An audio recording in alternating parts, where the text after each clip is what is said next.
Cam Smith, it's Jason Ryles in charge of the Eels, a man for so long associated in an assistant role with Melbourne. Why is Rylesy, not Brad Arthur, why is Jason Ryles going to be a success at Parramatta? Yeah, morning, Matty. Morning, Brandy. I think one person that may have choked on their brekkie was Rylesy. He thought he heard he just got the job and now he's been sacked again. But no, look, very happy for Jason. Spent a lot of time with Rylesy.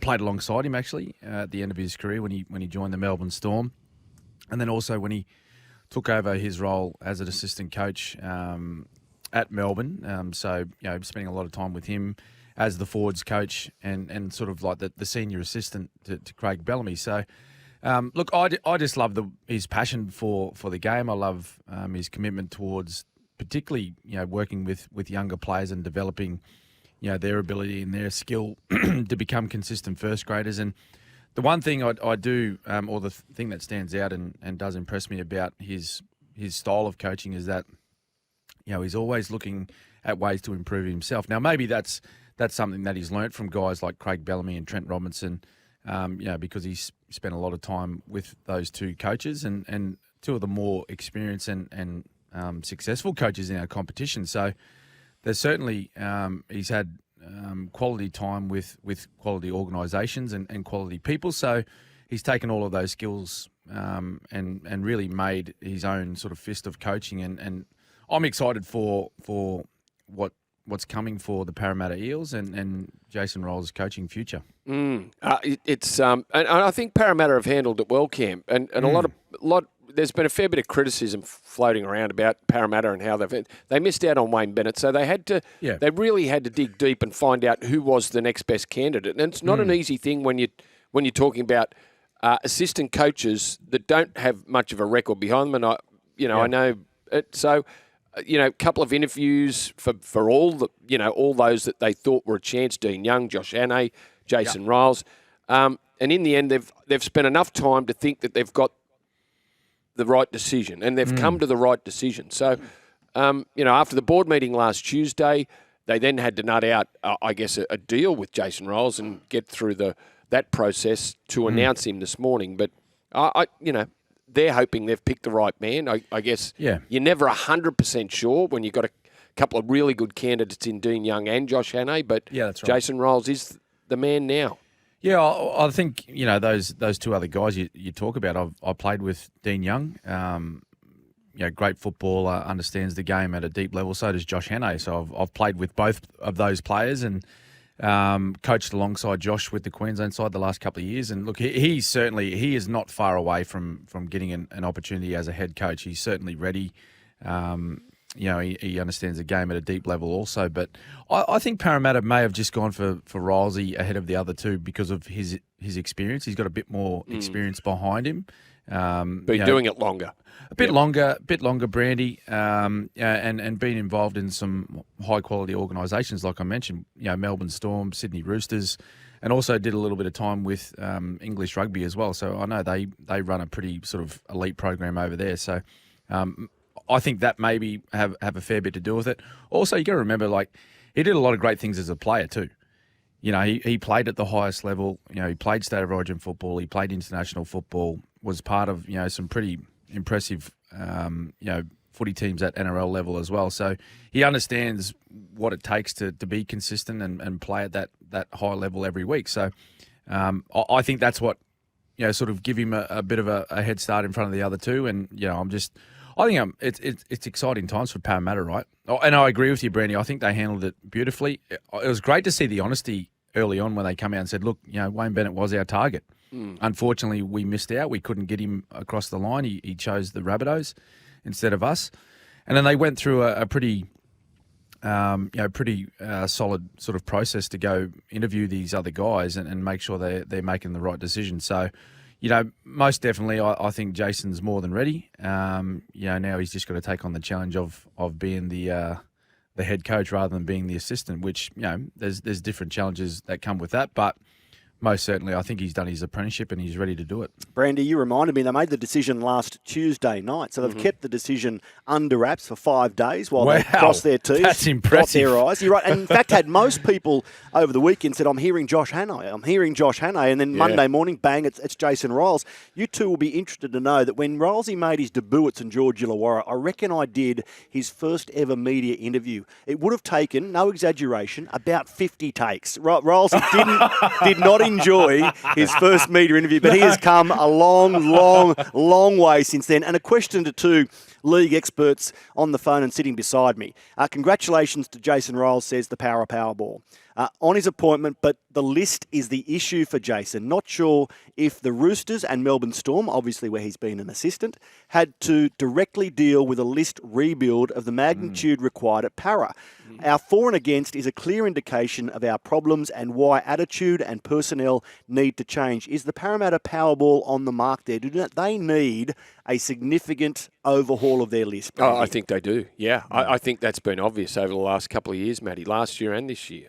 They've got some good players and they need to make sure that Dylan Brown is tied up long term. I know that contract has, enough clauses in it that gives him the option to get out. But apart from tying up and making sure you've got those, the key players, the spine players, there is a change coming with Parramatta. Some of the big money that their forwards are getting, they just haven't produced. So there's a lot of work for Rylesy to do, Cam. Yeah, no, well, that's right, and that's what comes with being a head coach, right? Is that extra responsibility?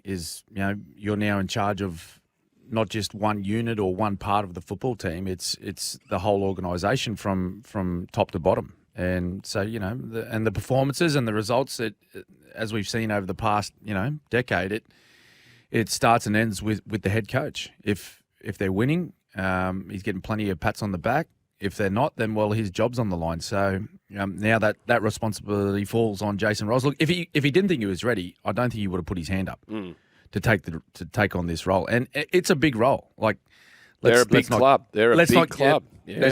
Let's not joke around like this. They are a big football club. They're a big organisation, and there's expectations on this team to go out and perform and be playing finals football every year. So they come close a couple of years ago, fell short against Penrith, and really just they've struggled since, haven't they? Yep. So it's been too big a slide. Yeah. So that's his job. His job will be to go in there and do a bit of a whether it be a complete rebuild or a mini rebuild. He just needs to get this footy side back on track and hopefully playing finals footy. Now the Origin sides are out. New South Wales confirmed. Queensland not confirmed, but we'll go with the changes that the media have, and they always seem to know, Cam, that just pretty much on the mark, aren't they? No coach, no Talangi because of injuries. Gagai coming back in, Selwyn Cobbo back into the outside backs.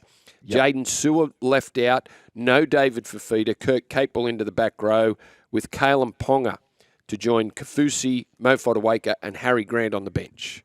What are your thoughts?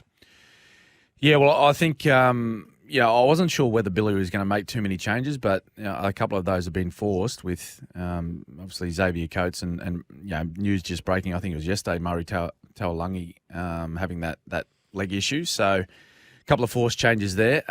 Big one with Kalen Ponga. If that's on the mark, that's a big one. And I know he played extremely well yesterday for the Knights against Canberra, but that's only one game in. And I think he's had a fairly lengthy layoff, hasn't he? About 8 weeks, I think, with that Liz Frank injury of the foot. So longer, 12. That's 12. So that's a big layoff. But I think it showed yesterday that he's fit and he's ready to go. And you got to remember he was in the last decider that Queensland were involved in 2022 Game 3 in Brisbane. He was the best player on the field. You don't have to remind me, Cameron. So he was, and from the moment he made his debut in 2018, where he came off the bench, Cam, it was either if you said to me before any Origin game, you go, who's the worry? Well, you go, well, Kalen Ponga is, and Cameron Munster, Ponga, Munster, Ponga. They were the dangers, and I'd have him in the 17 too. Just to play him anywhere.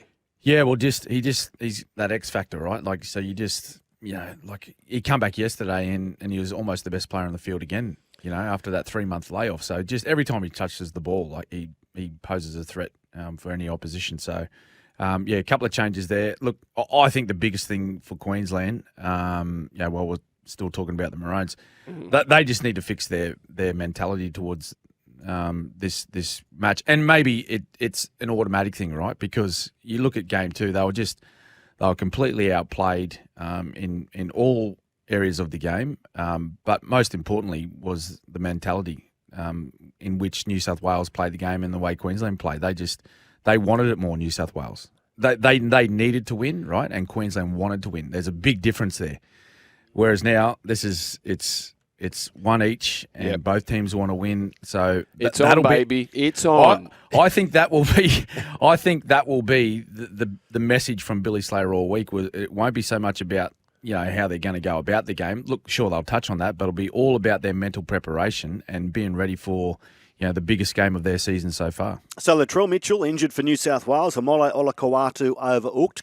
Cam, your reaction to Bradman Best being recalled after his 2 tries in Game 3 last year, and Mitch Barnett onto the bench, bolstering the middle, but also giving Michael Maguire an option should an edge forward go down, because he can play both positions. Best and Barnett in for the Blues. Yeah, no, it's just two players, playing very good footy at the moment. Bradman obviously was out with a hamstring, I think, but he's been back for what now, a month, I think. Yeah, 3 or 4 games. Yeah. And playing pretty solid as well.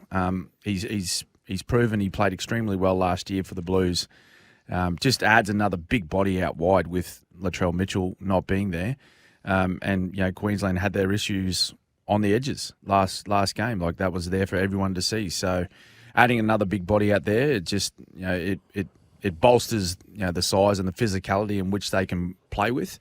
And Barnett, I think he's been super consistent for the Warriors. Probably unlucky not to have played earlier in this series, but he gets his opportunity now. And the luxury that Madge Maguire has, Matty, like you just mentioned, he plays majority of his football in the middle, right? So he plays a lot in the ruck, but he can play back row as well. Yep. So there's the option That's there important. that if any of their back rowers who were both standouts in Game 2, if either of those guys need a bit of a spell, then Barnett can slot in there for a little bit while they get a bit of a breather, and they'll get back on. But I think it's a good-looking bench, isn't it? When you have Connor Watson, only had minimal minutes in Game 2 because of just the situation of the game and how strong New South Wales were playing. I'd assume that he would play a little bit longer in Game 3 if the game's a bit closer. I think he may get on the field before halftime. But having those 3 middle forwards with Barnett can switch to an edge as well. It's a strong-looking team. Okay, well, very quickly, Cam, this morning, first touch of the ball, 6:08. Greg Alexander said New South Wales will win. Just remind viewers, Brandy, why you were so confident, why you're confident, and then I'll get Cam to counter your confidence with his confidence. You go first, Brandy. I think the New South Wales team are full of confidence. And I don't just mean what happened in Game 2. I mean club-wise. When you look through this New South Wales team, they're all playing very good club footy. And even if their sides aren't winning, they are playing well. So right through the 17 players, I think that's important. And I just think, I just think Queensland are missing too many players that were so important for them over the last few years. The 2 front rowers, Tino and Flegler, and there's no Cam Munster. Now, we haven't mentioned Cam because Cam hasn't been there at all. But Cam Munster and what he does for the Queensland side, and I know Tom Dearden has stepped into the breach, but Tom Dearden ain't Cam Munster. No. So they're the reasons why I think New South Wales can get it done where they haven't been able to very often, up there in a decider at Suncorp Stadium. Can you counter that, former Queensland captain? Counter that. Well, it's a good argument, isn't it, that Brandy raises, and particularly with the players involved in the Queensland side at the moment. When you look at the way their club teams are going, they're not particularly performing that well. When you look at the Cowboys and the Broncos have lost 5 in a row. So those guys coming in and playing with them, they haven't really enjoyed too many wins of late. But it's a different game, a decider at Suncorp Stadium. It's just so different. So I think for either side, whoever goes out there and handles the occasion best, and handles the environment that they're both going to go into. Look, but it's going to be intimidating. It's going to be intimidating for New South Wales to go up there. There'll be several players, Brandy, I believe, that haven't played in a decider up there. Yep, there'll be a few. So I think there'll be a few for Queensland as well. So it's going to be very different, very unlike anything that they've ever experienced before as players. So whoever handles that situation, and both teams need to, I guess, discuss that and have their heads around that in the lead up to this match, because you can run out on the night and it can whack you in the face, and it just all of a sudden you look up and there's 20 or 30 minutes gone in the game, and you really haven't got yourself involved. But I think Queensland, they would have taken a lot out of game 2. I think they would have learnt a lot from their mistakes, and they'll be ready to go.